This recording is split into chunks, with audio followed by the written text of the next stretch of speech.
So I actually asked him, I said, look, you do a lot of research in that.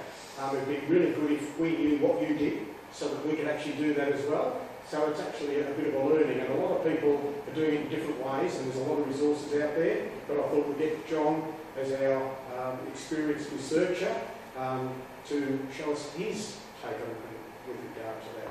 So I'll hand over to John.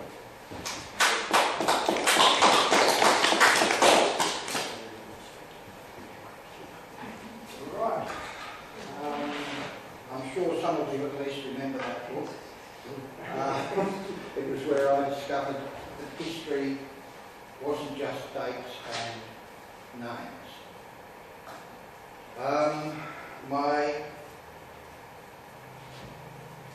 Must admit, I feel a bit awkward tonight. I'm used to telling stories. Tonight I'm not telling a story, I'm lecturing. There's a difference.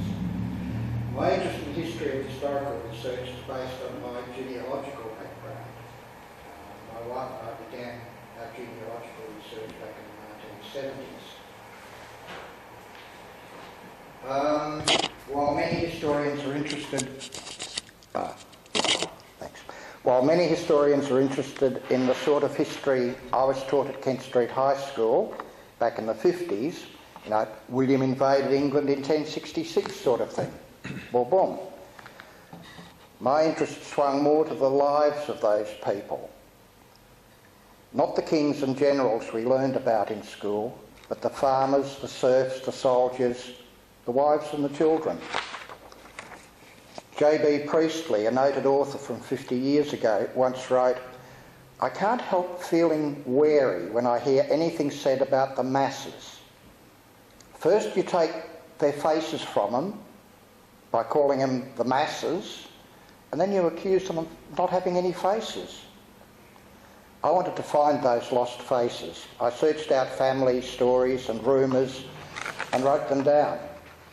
Often those obscure rumours have a basis in truth. Quite often you store the story away, you go away, you do the research. Bingo, there's a fact. And it's in that story that you got that was so far-fetched it didn't make any sense. But there's a basis in fact. Some of the best stories I collected are in a file marked "Do not open until 2050. By that time, those affected will have left the stage.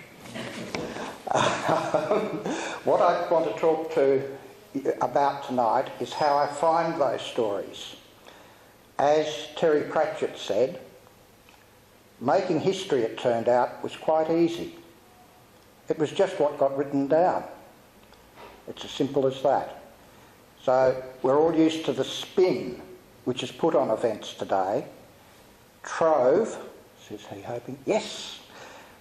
Trove gives us a chance to find out what the initial reports said before the spin doctors of the day got hold of it and turned it around to someone's political advantage. Because an awful lot of history is the political story, and it's politics, history is written by the winners, not by what actually happened. Trove gives us a chance to find it, and the thing to look for, says he hoping, yes, is that bit there where it says newspapers.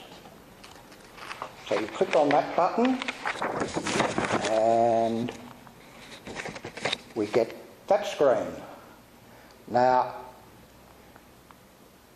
that's all very useful. I very rarely use it because you need to know where it is, when it happened, and what it was that happened. If you don't know, if you're just looking for something generally, what happened in Maylands in 1906? Or what happened with the person I talked about several months ago, Mr. Dorr, in 1908? You look up there, digitised newspapers, that's the query button, and ADV, a very careless and clumsy abbreviation for advanced. There's also a line that says top text correctors right down here. I'll come back to that later. Clicking on Advert gives you a series of choices. You can search all the words and you can put in a series of words there, separated by commas, or you can put in an exact phrase. Any words without these words, they're a pain, those two lines. I only ever use the top two lines. And if you want to use a phrase, for instance, you want to find something about me, so you type in John McLennan. You don't put it in there because what I'm probably in there, what you're probably looking for is my marriage or birth of my children or eventually my deceasement. And if you think about the names in the family notices, they're not John McLennan, it's McLennan, John. And that phrase there, exact phrase, you've got to look for McLennan. Now, is there a, hang on, I pushed that the wrong way. Is there a comma between the two? Is there a colon between the two? Is there a dash between the two?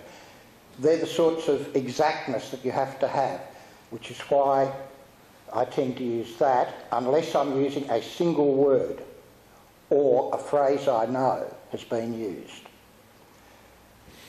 That's the top bit. If you're looking for a family note, yes, I said that, didn't I? It's the problem with doing a lecture, you sort of get ahead of yourself at times.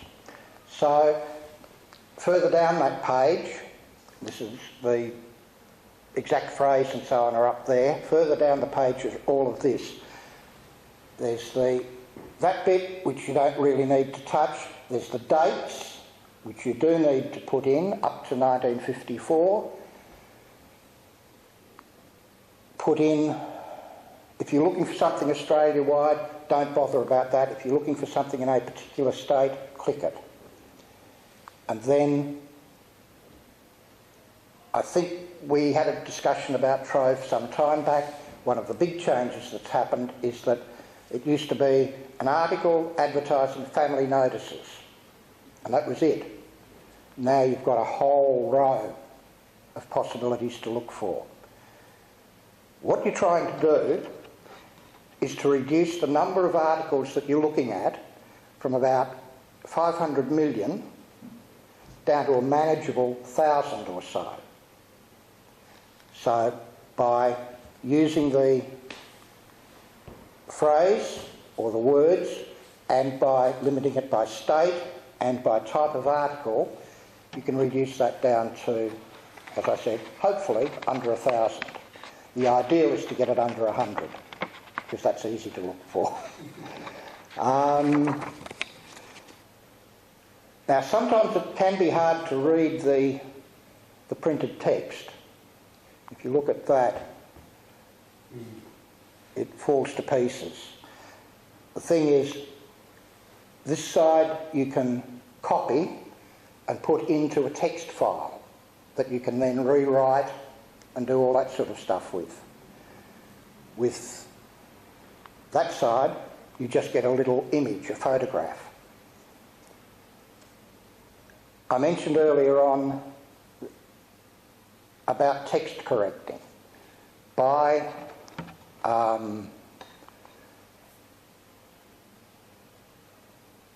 signing up with Trove, no obligations, no cost, nothing, you can become a text corrector. Now I've done that. I've actually done several hundred corrections. The top correctors have done up to 3 million. You just do what you can.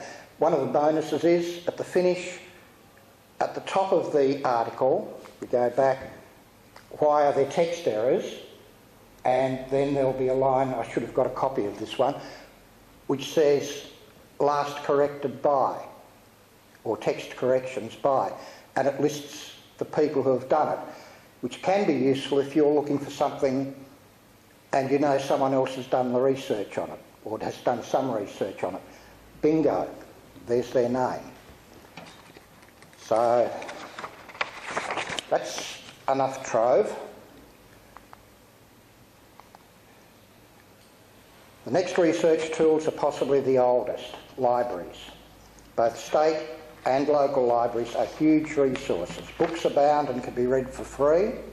History books, both family and regular history, suffer from that spin problem I mentioned earlier, but this does not reduce their importance for the researcher because they're still a resource that gives you information. Original maps and other documents are available. A lot of the stuff from the State Library is now available online at e-resources. And at e-resources, there's a whole stack of... Theoretically, you need to be a State Library member. There's a lot of stuff in there that you don't have to be a member for. But if you want to, for instance, you get at some of the early maps, you need... They're online, but you need to be a member and you have to punch in your membership number. The English newspapers from 1600 to 1950. It's a little bit better than Trove. Again, you have to be a member of the library. Ancestry.com. We've all heard about Ancestry.com. You can't attack it from home, your home computer. You have to use a library computer for that one. The English newspapers and all the rest of it, you can use your home computer. But Ancestry.com, you go into the library. I go into the State Library. I presume you can go into the Maylands Library. Being a State Library member is very useful. You get a card and you get your number. And that number is what you type in and it identifies you, and that's what you log in with. Or that's your password. And once you've done that, you're in there. There's a huge amount of stuff you can get. If you go into the library in person, there's the photographic collection. Now that is the card index for the photographic collection. Oops, there. They have an idiosyncratic card index where there's a chance of finding something relevant.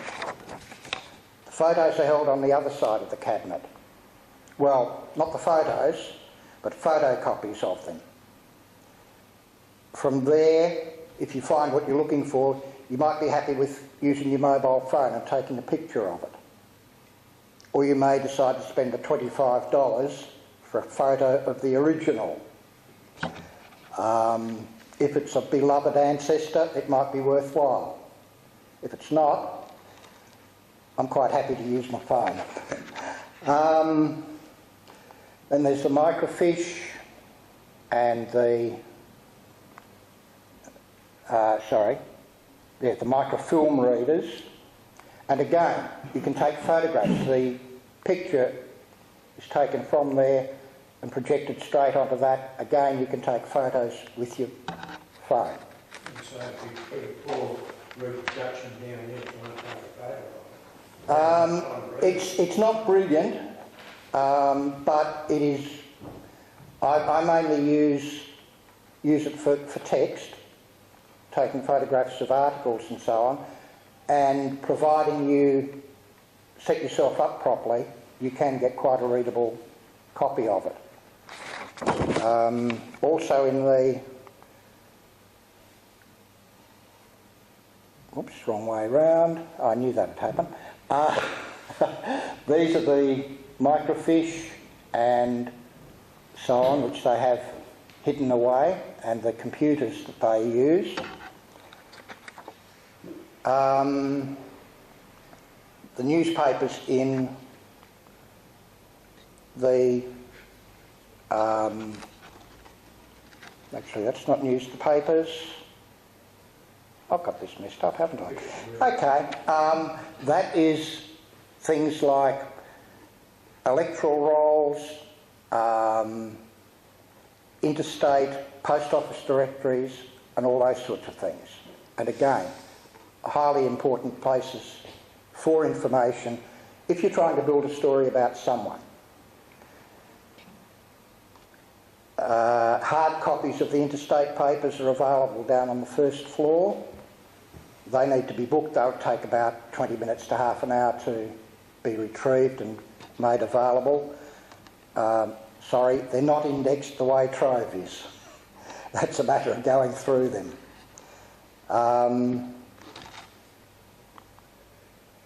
Yes, those are the original newspapers the microfilms of original newspapers.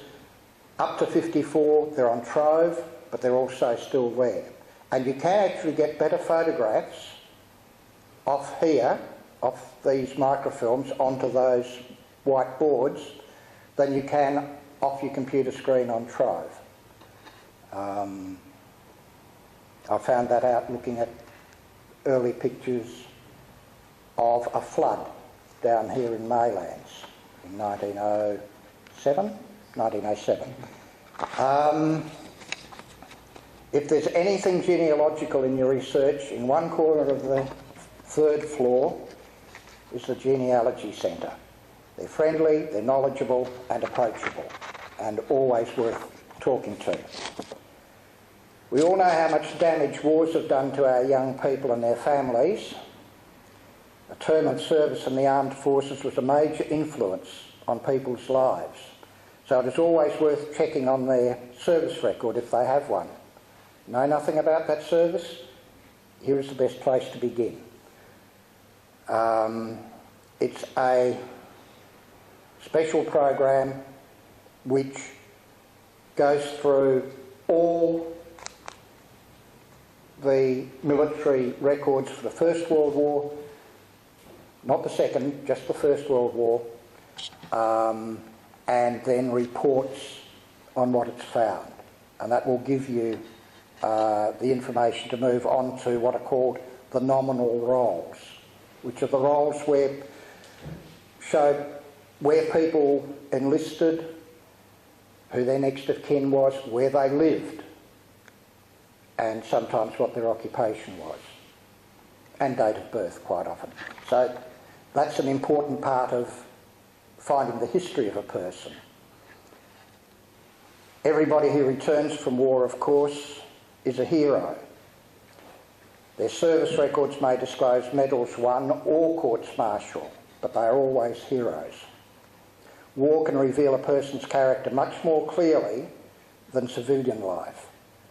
The question of why he or she did that 20 years after the war can sometimes be answered by checking the records. Can I just make a point there? Yes. East Victoria Park, they've got the national records there. Yep. And World War II starts there because of Jim Collins. Yep. It's on Berg Street, nearly at the Hillview Terrace. Yeah. The area. Yeah, the big red brick building. Yeah. Very good to get out there. I must admit I've never used that because all the records are now, or almost all the records are now online.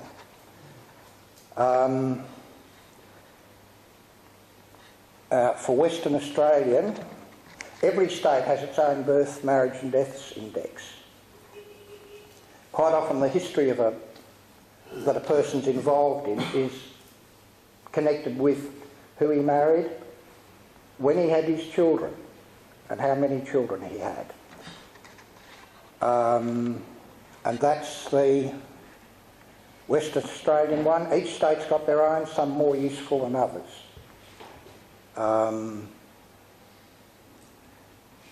Quite often I'll just fill in a family name and then look through a long list. I'm used to looking through long lists. That's what you get used to when you're doing research. You can have births or deaths or marriages. If you've got more information to cut it down, and if you're looking for Smith, for instance, a bit more information is useful. Then there's a thing called reverse marriages. I'm very proud of this because I was involved in setting this up. Ever wondered who an old schoolmate was? You know her maiden name, but not her married name. WA up to 1906, marriages are shown with the husband and the wife, and you can find they're both reversed, so that you can find the partner. From 1906, all you've got is a single list with the registration number. I spent several frustrating years looking for partners and just going through an entire full microfiche looking for a matching number. And I thought, this is silly. I do this any number of times on the same microfiche. So Liz and I sat down and started putting it all onto a database.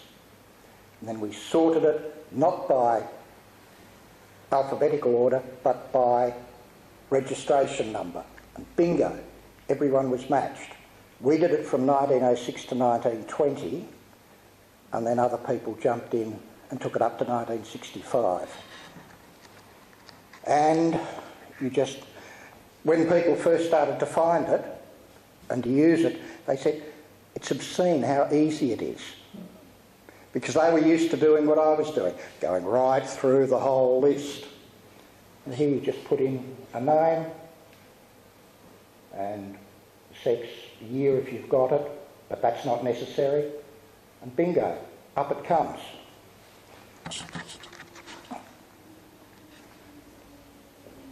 Yes, that's actually my mother and father, their marriage. The Metropolitan Cemeteries Board is responsible for managing cemeteries at Fremantle, Guildford, Karrakatta, Midland, Pinaroo and Rockingham. There are other online places that you can look for, things like Bunbury, I think Kalgoorlie, but I'm not certain, and in at the library or at the Genealogical Society in May Street in Bayswater. They've got microfiche of all the, or most of the country cemeteries. So again, there, whoops, wrong one. Yeah. So that's the Cemeteries Board, and you look for names and locations. And again, you just put in a surname, because quite often, while you may know the person, you don't know the rest of his family. So it's another way of finding if the family was still talking, if they're buried in the same grave or in the same area. I have a theory that nothing happens in isolation.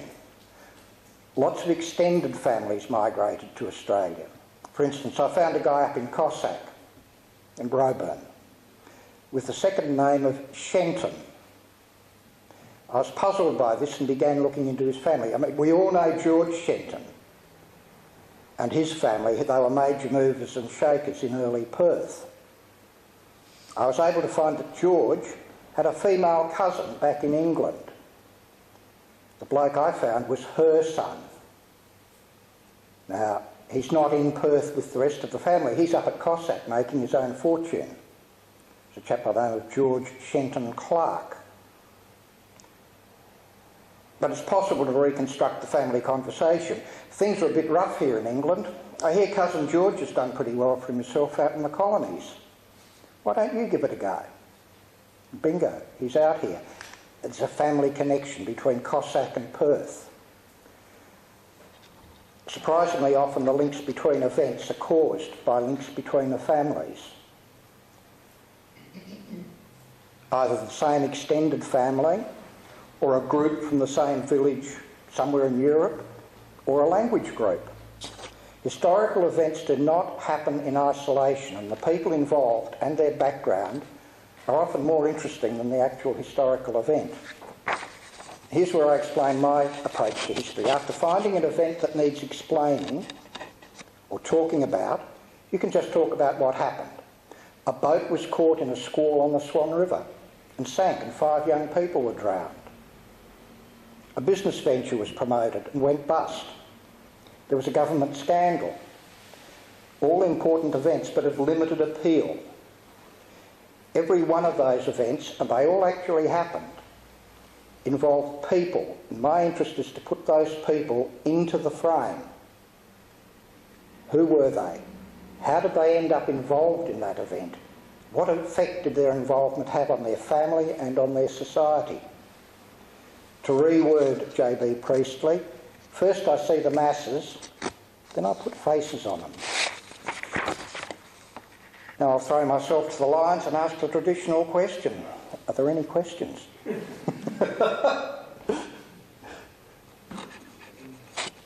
I will say, anyone who's interested, afterwards, I have here a small stack of papers with a list of interesting websites for research.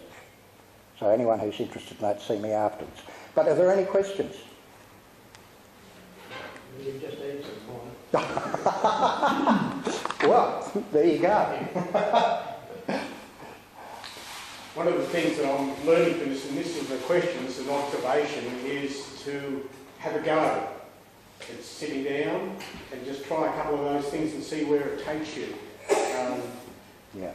And in many respects, it's just answer the questions on those forms, Yeah. and then press next. And but you have to sit down and do it. I'm saying this because I have to do it myself. I'm really explaining myself to sit down and do it. It's like any exercise online on the computer. They're using a lot of the same kind of intuitive tools that you might use anywhere else. Yeah. And the bottom line is, and this is what kids are saying, they just have a go, and they're not afraid.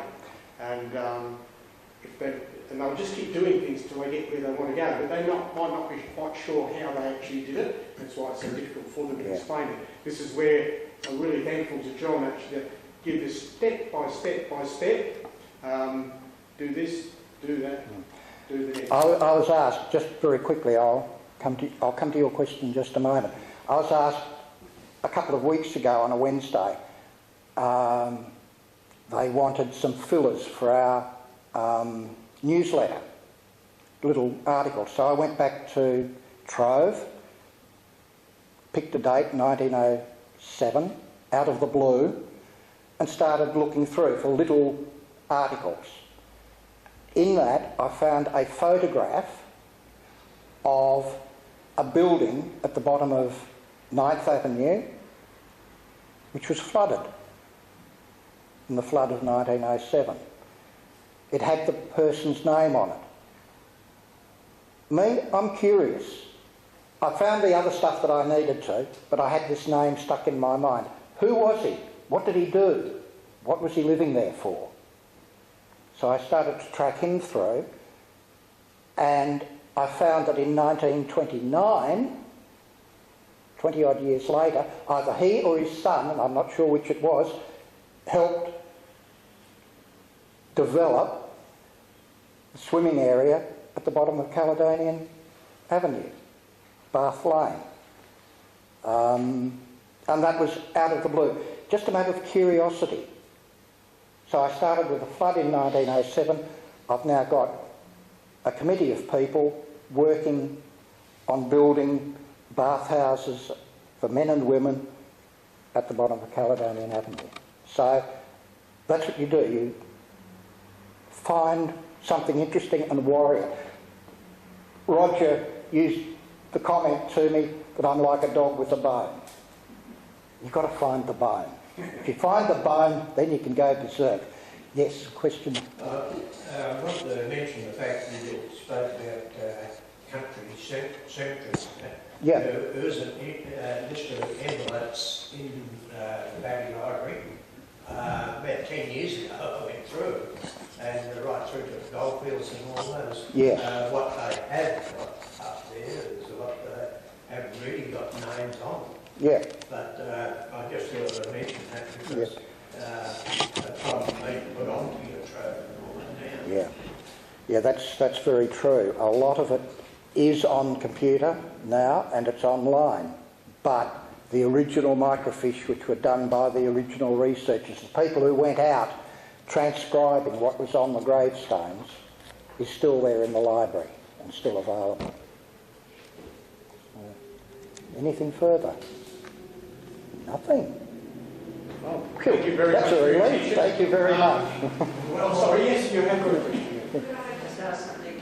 My husband was an exploration geologist and we did the goldfields there, and he was very interested in history. And I've got, in 1936, I forgot what the fellow's name was, he went out again to look for Lassiter. And we've got his handwritten diary and the photos he took, the Aboriginal people out there, still all absolutely naked. Yes. And, I was wondering about taking it into the Batty Library or will I give it to Mainland and seeing it's West Australian history? No, Batty Library would be the place to go. They've, apart from anything else, they're better conservators than we are. My husband has written up all Yeah. Typed out all the diary. Yep. But I've got the actual things there. Yeah. That's invaluable and should be in the state library. That's a state resource. Yeah, that's an excellent idea. I've got a gorgeous picture. Well, it's a national resource, actually. When the camel drive, the cameleers. Ah, yes. The state governor went to Coolgardie and the camel drivers were presenting a petition to him, and it's a gorgeous photo of a big tent sort of set up with all the important people there, and all the cameleers all in their dress. Yeah, their turbans and their robes, and yes. their tunics and so on. It's very nice. It's about this big. This is something we've forgotten today with our sudden fear of Muslims and so on. They brought the camels here in the first place over 150 years ago. They've been here forever. They're now pests. The camels I'm talking about. Yes, the camels are a pest. Although they taste good on pizza. That's one of the things I was lucky enough to spend a decade up in the Great Sandy Desert with an Aboriginal group, and one of their great delicacies is leg of camel. Yeah. Anyway, yes, definitely take that into the state library. I'm thinking those articles that you've got, they may be the only ones. And if that's the case, that makes them hugely valuable. They're not necessarily copies that have been got from somewhere else. The fear is that these might be the only ones. So that would make them extremely valuable. Yeah. Gave them to Tony. Yeah. Tony grub-staked him a few times because he was a prospector. Yeah. And then this is all there. I didn't know we had it until I saw it. Right. And that's where a lot of the stuff comes from. Even families sorting out their family photographs and so forth. Occasionally we'll get, somebody will open the drawer and it just goes in the bin or whatever because they're cleaning out. And occasionally we get an envelope with these precious things that come from local things. So that's where they come from in the end, if they're not lost. That's the key. Any other questions? Well, thank you very much. My pleasure. Lovely, lovely talk.